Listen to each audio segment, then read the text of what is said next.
Assalamualaikum warahmatullahi wabarakatuh. Sampurasun. Patepang deui sareng simkuring Nanda Tiana Sabila di kelas 11 IPS hiji. Ayeuna abdi bade ngadugukeun warta tentang banjir di Bale Endah. Sabaraha minggu katukang, daerah Bale Endah, Kabupaten Bandung, kekenaan ku rupi-rupi musibah. Salah sahijina mudalna cai wahangan Citarum. Di masa kana data anu aya, kurang leuwih 1536 imah katut wangunan sakola jeung pamarentahan kakeueum ku cai wahangan Citarum. Panyebab mudalna cai wahangan teh sabab gedena cai hujan jeung lobana runtah anu ngahalangan kokocoran anu ngabulakarkeun cai jadi ngayembeng. Pamarentah daerah geus ngadata korban jiwa ka sababaraha tempat sabab dumasar kana hasil laporan ti warga masyarakat teu saeutik ayana korban jiwa anu kabawa banjir.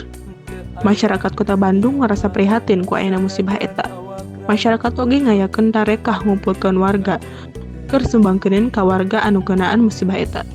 Mung sakitu anu kapihatur, wilujeng patepang deui dina warta anu bakal dongkap. Amit mundur, amit mungkur. Wassalamualaikum warahmatullahi wabarakatuh.